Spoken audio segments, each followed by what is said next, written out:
concern. I am Shawn Kershaw, your host of this TV series, which we film right here in the Okemo Valley.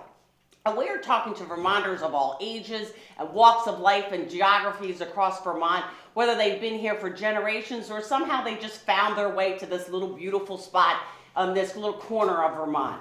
We're focused on preserving the stories about living and working and playing in Vermont. And these are stories that we don't want to lose. My guest today is Kevin Graffangnino, and I met Kevin through his column in the Rutland Herald called the 250 series, Glimpses of Vermont's Past. And it's in celebration of America's 250th anniversary of the United States, and Kevin is a Vermont author and historian. He has written and edited 25 books, right? 15 of them just about Vermont history, and a lectured about history throughout the state. I thought that you would be such a good connection for To Whom It May Concern, because we talk about the history of Vermont and the different facets about it. So as soon as I saw your articles, I was like, I got to get this guy in here. Yeah. All right. Okay. So welcome and thank you for being here. Nice to be here. So we're filming here today in the beautiful Fletcher Memorial Library right downtown Ludlow, Vermont. Fletcher Memorial is celebrating its 125th anniversary this coming August, and a heads up, we're actually going to do a program on To Whom It May Concern about the library itself. So we don't get to normally film here. We usually film in the studio with a green screen behind us. So this is a real treat to be here today. So my first question to all my guests is, are you a native Vermonter? No, I was born on Long Island and moved to Montpelier with my family when I was 6. Oh. So I grew up in Montpelier. Okay, so but they still, even I if know. you were here at 6, you're still not a native. I don't yet. qualify. No, it does not, exactly. So, now history is not everybody's favorite subject. Absolutely. Okay. One in 10 like history. What made you decide to make this your life's work? It was, the question is it nature or nurture? Yeah, Are you born liking history, or is it inculcated in you? For me, it appears to have been nature. I always liked it. Oh, really? Interesting. Yeah, there's no explaining it, and most people do not like history much. They so don't. there's not much you can do about it. Yeah. They're wrong. Yeah, but okay. And you're right. Yes, exactly. And you can break that, you can put that out right Absolutely. here. Exactly. So one of your talks is why Vermont history matters, okay? And why do you feel that way? Why is it important? Well, I can do this in 2 minutes. The Okay. talk is an hour. I think it matters in 3 ways. One is individual identity. Okay. If you have no memory of where you grew up, no memory of your family, no memory of your traditions, then you have no anchor for who you are, what matters to you, what's important, what are your values. So that's one. 2, history is a bridge between newcomers and natives, particularly in a town like Ludlow, which has such a mix. It does. People who have been here forever like their town history. They like that Ludlow is the home of Abby Maria Hemingway, our great Vermont historian. And newcomers who come to Vermont often come because of the authenticity of our state. They like the small towns. They like the fact that we're not like suburban New Jersey. And that is a bridge. The local historical society and the local library draw in people from both groups. They meet, they discover they actually have something in common, in interest, and particularly in this 250th era of American and Vermont history, history is a glue for a community. And finally, third, if you don't know the history of an issue, you don't know how to solve it. Everything that we argue about, everything that Montpelier is discussing now has a historical background. If you know how we got here, you're going to do a lot better job of mapping the road for where do we go from here. And if you don't know, then you're discussing in the dark. Wow. So that's it. That's why Vermont history matters. That was perfect. Thank you. Very concise. How is Vermont unique? You know, your column covers individuals and memoirs of men and women and places, event, the Swedish immigration, even murders I've read about in your column. Yeah. Is Vermont unique among other states, or is it just has fascinating stories? Where do we kind of fall? Every state has a fascinating history. Vermont's history is distinctive. It's not unique. It's different, and it's interesting, particularly if you're a Vermonter. Yeah. If I wrote those columns and published them in an Arizona newspaper, people wouldn't pay much attention. Yeah. They'd like to read about Arizona history. Right. So Murders. our Arizona history, murders. Yeah, yes, exactly. our Yeah. history is distinctive for us. Yeah. And again, newcomers, half of Vermonters were not born in Vermont. So they can learn. Edit that out. They can learn something Yeah. about their new home and their new state. Right. And again, for people from away, Vermont history is more interesting, say, than for many other states. Yeah, I believe that. Yeah. So talk a little bit about how Vermont was not one of the original 13 colonies, but it became the 14th colony, right? State. So 14th state, that's true, sorry. And also that beginning was right in Windsor, which is right down the road. Yeah. We have a road marker that, you know, commemorates the fact that Windsor was the birthplace of Vermont, and we did a show on the road markers of Vermont. Yep. So talk about that a little bit. What was Vermont before it became a state? Was it part of New Hampshire? Was it part of Massachusetts? The question was which colony on either side owned Vermont. Yeah. New York on the west, New Hampshire on the east. Right. Benning Wentworth, governor of New Hampshire, took advantage of the opportunity and said, New Hampshire owns it and we will grant townships. 1749 to 1764. He grants about 2/3 of Vermont. Really? And he's selling the land. sure. He's making a lot of money. I'll bet. And so is New Hampshire. Yeah. New York on the west gets into the game late and Okay. says, oh, no, that's ours. We owned to the Connecticut River. Oh. And so they battle it out, and the king eventually says, it does belong to New York. Oh. But he doesn't resolve, he gives a ruling that says, is to be part of New York, which to the New Hampshire people and the settlers means it was New Hampshire. Now it is New York. Now it is. And that was the whole Yankee versus Yorker struggle for which government got to rule here.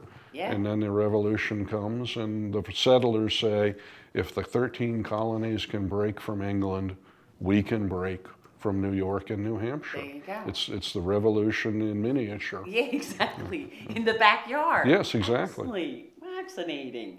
So, do you have any favorite topics when you write about? I know you've got 52 columns. You're about a third of the way through. Do you have favorite topics that you're drawn to?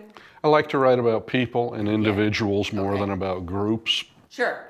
The newspaper said, can you do the 19th and 20th century this year? Okay. And do the 18th century next year? Okay. Because that'll be the actual 250th That's of true. Vermont's Oh, creation. right. Yeah. So all of the columns this year will be 1800 to 2000 chronologically. Oh, and I tried to vary them. Yeah, I'll bet. Back and forth. Yeah. But I like to write about individuals who are interesting. Okay. And I tried to stay away from topics that have been written about lots and lots of times in the Vermont newspapers. Okay. So give me a few examples of the people that you find interesting. Well, I like Vermont historians, obviously, so there are several of them. Yeah. I like to write about Vermont women who I think are underrepresented in our state's history. I like poets, I like novelists, I like quirky people who are Of which there are many. Yeah, there are a fair number, and exactly. telling their stories is fun. You know, you want people to want to read it, and it's just a hook. Yeah. 800 words, all you can do is skim the surface, and you give them additional readings if they like the topic and want to go further. Yeah, exactly. Okay. And how do you choose which? You know, if you've picked 52, are there thousands of stories that you have to pick for? Are there hundreds of There stories? are hundreds. Hundreds. And in many Yeah. cases, I picked subjects I had written about before. Sure. So makes that I would sense. boil a Okay. 25-page scholarly article down to an 800-word Okay. newspaper column. That's a lot. Yeah, exactly. That's a feat in and of itself. So if people were interested in delving more into Vermont history, Mm-hmm. what do you recommend they do? Where should you start? Join your local historical society. Okay. There are over 200 of them in Vermont. Yeah, I was going to say. There aren't many they are towns. well Yeah. represented. Yeah, so join the local society. Go and see if your local library has Yeah. Vermont books. Sure. Take them out for free. You can Okay. study. Join the Vermont Historical Society. Okay. Yeah. And the dues are generally, locally, they're $10 to $25 Exactly. a year. Exactly. VHS, I think, is $40 or $50. And we're coming into a season where it might not snow again for a few months. Let's hope. Yeah. Drive around Vermont Exactly. to the historic places. Yeah. There are museums, there are historic sites, Right. there are places that you can visit, Yeah. and there are historical events in the towns. Yeah. In the summer, the local Sure. societies are more active. Sure. And Okay. you can do these little day trips all over Vermont. Exactly. And you can get to one end to the other pretty much in a day. 3 Yeah. hours Exactly. max Yeah. from And would the- Wilmington to Canaan. Yeah, exactly. Yeah. Would the Vermont Historic Society have that information, or would it be better to kind of go to the various towns and say what's going on? You know, what are your events? Well, What do you recommend? what you can do is get some basic books on Vermont history for anyone who likes local stuff and little trivia, Yeah. little bits of information. Esther Swift's Vermont Place Names Okay. is 450 pages on every single place name in this state. Really? It's just the coolest book in the world Wow. for folks who like Jeopardy or Yeah. that sort of little bit of information. Right. And it will Just tell enough. you town by town, neighborhood by neighborhood. Oh, fantastic. Enough to get you started. Yes. And, yes. and then Esther, as like many Vermont authors, will have a bibliography Yeah. that can take you further. Where did she pull that information Yeah, from? exactly. Exactly. Yeah. And you start reading. I'm an avid reader, and I don't understand people who don't like to read. No, me neither. So Yeah. I will suggest to anybody, well, there's 500 pages you should read tonight. Yeah, exactly, exactly. And we'll get her name, get that name and the name of that publication, and we'll put it on there, and we'll have a link to it so that our reader or our audience, when they say, yeah, I want to go to that, how do you Right. spell it? How do you pronounce it? Sure. Exactly. Most Vermont town libraries probably have a copy Okay, of, excellent. of Vermont place names. Yeah, yeah. And then, so if you find the place names, then it's going to tell you what's going on in that place or how that place came to be, and that's just your first step. It's a little bit of That's a background. really good Why first is step. Johnson Street in Ludlow named Johnson Street? Really? Who was Johnson? Yeah, that sort of thing. exactly. Wow. You've got a great big mill here. Yes, we do. The history of the Beautiful. mill. Yeah, when Abby- did it close? Abby Hemingway Yeah. was born and raised here, and she becomes Vermont's greatest 19th century historian. Yeah. She's Right. she's a landmark in American history. One of the first women to write substantively. And what was her time period? She was born in 1828, dies in 91, and edits a 5-volume, 5,000-page gazetteer of Vermont history, town by town. Really? With the history. She gathers them for decades.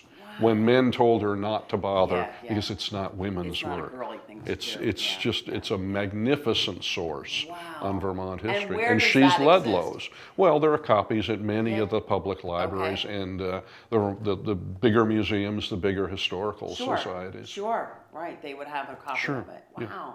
Oh, that's fascinating. Okay. Anything I didn't ask you that you wanna tell us about? If you're an amateur sleuth, an amateur history sleuth, Mm-hmm. is there anything that you think we should know? Well, I think people react to history best if it's personal. Yeah. And to many people, that means their own family genealogy. Sure. Sure, And that makes perfect sense. there are good libraries in Vermont, particularly the Vermont Historical Society in Barre specializes in genealogy. Does it really? If you need to investigate your Vermont ancestors, you should go to Barre for the VHS. Bennington Museum, if you're in the southern part of the state, has a great genealogy library. And that's a way to get you interested, and you can broaden that then to your town, to your county, to a period that particularly interests you. Did your grandfather serve in World War II? Do you have ancestors who were in the Civil War? Did your ancestors help settle Ludlow in the 18th century? And you can find that information right here. That's amazing. That is amazing. Now, what if you're not a Vermonter? What if you're like me and you're a transplant? You know, what would you suggest? Learn something about the place you've chosen to spend the rest of your life. Why not? Why not find out why this is more than skiing or leaf peeping or distilleries or cannabis shops or whatever else brought you here. All of which are very, very popular in Vermont. And so again, then start with the place as opposed to the people. But either way, find a way to help you define what it is about the place that you live and that you're going to spend the rest of your life. And Vermont is so small. You try this in Texas, driving around, looking at things, and Vermont is small enough that you can do these day trips with a max of 5 hours of driving and see really cool things all spring, summer, and fall. Right, that's true. That is true. Excellent. Thank you. Excellent. So when you think of Vermont, do you think that Vermont has a defining moment? Well, for almost every state east of the Mississippi, the Civil War is a defining moment. It changes the history of the state. It changed the history of the nation. We're still feeling the effects of slavery, of segregation, of the war itself. It's the part of American history that never goes out of vogue. True. Other parts come, they go, but everybody who likes history stays interested in the Civil War. So the Great Migration, which is what you called it, it began when and ended when? It really starts in the 1830s. Vermont, the economy starts to slow in comparison to the national trends of growth. And Vermonters begin to feel like we're missing out on something. The Midwest starts to open up for settlement. The land is cheaper, and the land is infinitely more fertile. And Vermont farmers who go out to Wisconsin or Minnesota think they've died and gone to heaven because there's no rocks. There are no rocks.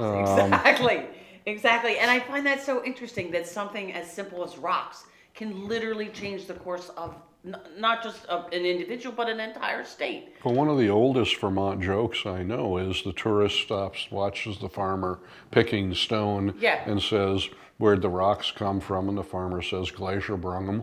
And the tourist says, "Where'd the glacier go?" And the farmer says, "Back for more rocks."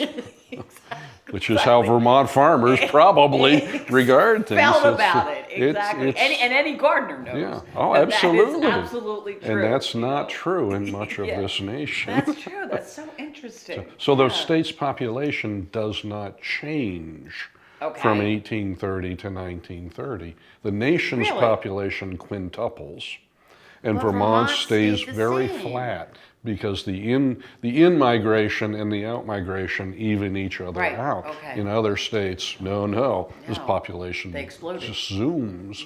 So Vermonters feel that we're not keeping up. Things aren't going well, and it takes better roads. It takes the beginning of the tourist economy. And the mid-20th century Vermont population really starts to skyrocket again. That's interesting. Who would have thought? So all you newcomers. All of us new puppies. Exactly. That's right. Exactly. I like to ask this question to my my guests.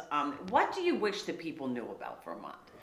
I wish they had more people had a better and active sense of how important our heritage is, that Vermont looks like Vermont for a reason. Yeah, that's true. That you know, the thing that draws outsiders are that we're mostly forest rather Yes. than mostly Yes. strip malls. Yeah. That we don't have a big population. We do have a lot of small towns Yes. that look like older villages look. Yeah, exactly. And there's a reason for that. They should know it. There's a Yeah. cost to that. Yes, there and is. it's something that you need to take care of and preserve. Yes. Yeah. You need to be active in historic preservation. Yep. That nobody tore the mill in Ludlow down is a good It thing. is. It is. And it needs And to the be other preserved and conserved. dozens of mills around that have Exactly. been repurposed. Or the as something railroad else. stations, Yeah, or the old libraries. Exactly. Yeah. Tearing it down is not a Vermont ethos. No, it's not. It's Yeah. let's keep it and make it look good and better and useful. And that railroad station would make a dandy chamber of commerce, Yeah, it will. or It a will. visitor And center. we'll figure out how to repurpose, reuse at the exactly. highest level. Yes, Exactly. and Yeah. that's good for Vermont. Yeah, that is. It is. And if that is something that people knew about Vermont, they may view the preservation differently. You know? And be willing to pay for it. Yes, Because exactly. it sometimes Exactly. is not the cheapest way No, to use almost a never. property, but Almost. it's the best way to use Yeah, a property. yeah, that's fascinating. Thank you for that. So I also ask this question to my I always say clients because I used to have clients, and now I have guests. So I'm paying for this in other words. Exactly, yeah. Not right now, but you know, Yeah, I take later. PayPal, Square, Yeah. all the Oh, yeah. all the gadgets. Yeah. I asked them what was a defining moment in your life. You weren't born in Vermont. You came to Vermont, but you stayed. You decided to stay. You could have gone anywhere, particularly with your background. You've got a bachelor's and a master's degree and a PhD, and you know what made you stay here? Well, I What was did the wander a bit in Yeah, my career. okay. I worked in Kentucky, I worked in Okay. Wisconsin, I worked in Michigan, but I came back on purpose Yeah. and deliberately. I grew up in a house in Montpelier filled with old books. And I grew up in a historic small city. Montpelier right. is the smallest state capital in America. Oh, is it really? By a pretty good margin. Yeah, yeah. And I just gravitated to the public library, the Kellogg Hubbard Okay. in Montpelier, was filled with old books. Yeah. So it never really felt like a choice. Yeah. It just felt like an avocation or a Okay. calling even. It was something Yeah. I really wanted to do, knowing I wouldn't make any money, knowing that Exactly. the finances were much better elsewhere. So. Of course. and yet, that was a choice that you made, and that was a defining moment. That coming back to Vermont was the defining moment. No, I came back do to you Vermont think? because I wanted to be useful in retirement. Okay. And I'd be much more useful here. Absolutely, that's interesting. Thank you. Well, thank you very much. Thank you for being my guest today. Happy to do it. And for spending time with us. We will put some links on our website or on this video so that they can find you. They can find the other resources that we've talked about. And then they can just click those things and get to it. I want to thank my audience for being here and spending time with us. If you know somebody that you think would be a good fit for this show, maybe it's your uncle or your grandmother, or maybe it's you. You know, maybe you would be a person that would be a really great historian or have great information that you think our viewers would like. My phone number is right there on the screen. Absolutely reach out and connect with me, and we'll figure out a way to get you on here. So in the meantime, these are stories that you can hang your hat on. I'm Shawn Kershaw. This is To Whom It May Concern, and we'll see you next time. Thank you.